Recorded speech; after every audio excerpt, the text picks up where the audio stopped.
Asteroid mining. We didn't even know asteroids existed until 1801, when Giuseppe Piazza came across Ceres by accident while making a star map. Now we know there's millions. Only about 20,000 are considered near-Earth asteroids, with about 860 of those over a kilometer in diameter. Their orbits around the Sun have them crossing paths with Mars, Earth, Venus and sometimes Mercury before returning to the asteroid belt.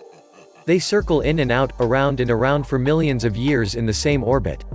Stretched out in your one-piece Nike all-conditions suit on an aerogel blanket on the surface of an asteroid, you would be afforded a panoramic view of the solar system sliding by.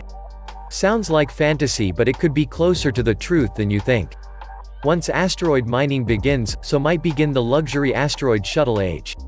A good, reliable artificial intelligence that can deal with new situations much as a human is all that's needed for asteroid mining to become a reality. That and a lot of money, a few finer points of outer space legalities to be hashed out, and good prospecting reports on some particular asteroid. AI-controlled drones will converge on the chosen asteroid, set up shop, and begin to remove ore, refine it, and store it. The next time the asteroid swings relatively close to Earth, one of them hauls the processed material back to Earth orbit. At some point, the void left by that mined material beckons us to get creative. Building living quarters inside a near-Earth asteroid is the most logical thing to do if you want safe, stable, cheap transportation between Earth orbit and Mars, Venus, the asteroid belt and beyond. What makes this concept so safe and comfortable? Besides the normal stuff like food, water, and air, there are two big problems for human habitation of space: radiation and the lack of gravity. Radiation is a big bugaboo. Cosmic radiation can throw an iron nuclei at you that packs the power of a baseball thrown at 40 miles per hour. Concentrating that much power in such a small area causes physical damage and ionizing radiation with mutagenic effects on human tissue. It could damage your eyesight and your genes. Also, we are not sure why the lack of gravity in space is not that great for the health of humans. It makes bones porous and muscles weak. It can also affect vision and balance. An asteroid-based shuttle does away with both of these problems. Here is how it will be done. We will use asteroid 1996 FG3 as an example for this thought exercise. Asteroid 1996 FG3 has a diameter of 1.7 kilometers or 5,600 feet. It is a carbonaceous asteroid rotating once every 3.6 hours and weighs more than 1 trillion pounds. It crosses Earth's orbit, reaching just inside the orbit of Venus on its trip toward the Sun. Outward bound, it comes close to the orbit of Mars without crossing before heading back in. It takes 395 days to complete its journey, so your typical round trip will normally take at least a year. The mining robots will be programmed to excavate a cylindrical shape from the interior of the asteroid as they remove material to be processed. The central axis of this cylinder will coincide with the rotational axis of the asteroid. But there is a problem. Even if the internal cavity is quite large, say 3,400 feet in diameter, standing on the inside of that big cylindrical cavity, the artificial gravity would be a paltry 0.002 standard Earth gravity at its current rate of rotation. However much it would help your dunk shot, it would not work to keep you healthy.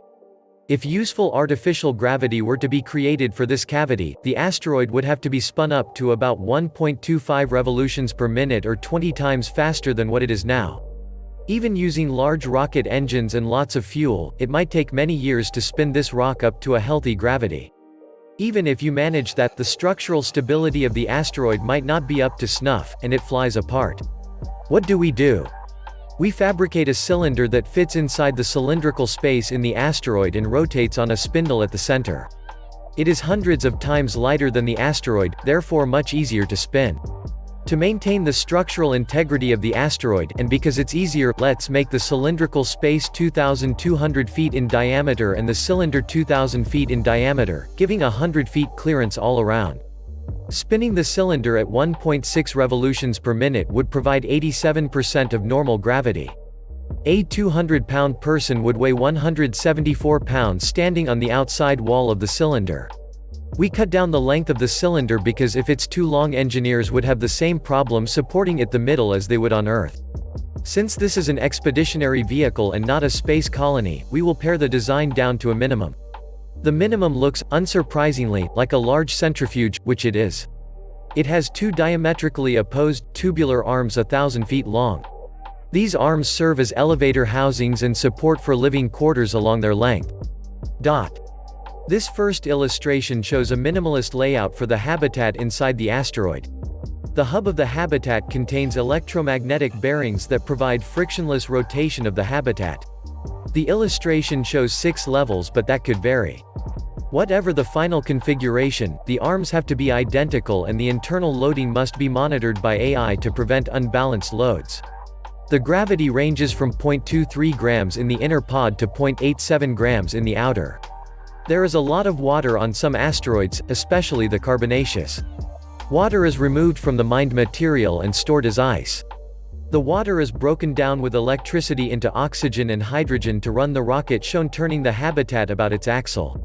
This is the only situation where the exhaust from a rocket can be recycled. The burning of hydrogen and oxygen in the rocket converts it back to water in a vapor form. It freezes in the cold vacuum and collects like snow in the cylindrical void until collected and turned back into rocket fuel or water for plants, bathing, drinking, etc. As illustrated, this habitat has about 320,000 square feet of habitable space. That does not include areas for storage or utilities. If just half is used for 600 to 1,200 square feet apartments, 100 to 200 people could have their own digs aboard this asteroid shuttle. This design easily lends itself to expansion. From the minimal wedges of the original layout, it goes full circular. Also, the mining drones have excavated 4 more cavities for additional rotating habitats and added another access tunnel with docking bay at the other end of the asteroid. This space would allow about 26,000 people to inhabit the asteroid. By this time, and we may be talking about a couple of centuries in the future, there is a mature economic system in space. There will still be a few tourists, but much of the habitat will be devoted to labs and manufacturing facilities making products in low gravity or vacuum that can't be made on Earth. There will be labs studying new organic compounds discovered on asteroids and comets. It could include a new repository of seeds that will replace the Svalbard Global Seed Vault in Norway. It will be safer from cosmic radiation and/or conflict and climate change on Earth. Likewise, a repository of the world's animals as embryos will come about and be stored on such an asteroid. As a converted asteroid nears Mars during its orbit, it will become commonplace for one of the deep space tugs to rendezvous with the uppermost station of the Mars Space Elevator, allowing people to go to the surface of Mars to conduct business or science or just sightsee. Likewise, the approach to Venus allows travelers to make a connection with the orbital labs around Venus working to terraform the planet. Other asteroids will be converted in a similar manner. Some will have orbits taking travelers to the outer edges of the asteroid belt, almost to Jupiter. These asteroid shuttles will be excellent for preparing expeditions to the outer planets and their moons, the Kuiper belt, and even the Oort cloud. Stocking outposts for such ventures with fuel and supplies is easier with such a conveyance. The human race is at this fantastical pivot point in history. We are poised to begin an expansion into space and, at the same time, witnessing our planet being ravaged by unforeseen, or ignored, climate changes involving the very industrial, technology base that allows us to venture into the great unknown. Let's hope we are up to the precarious balancing act from here forward that will allow us to keep our home planet livable while exploring others. Thanks for watching.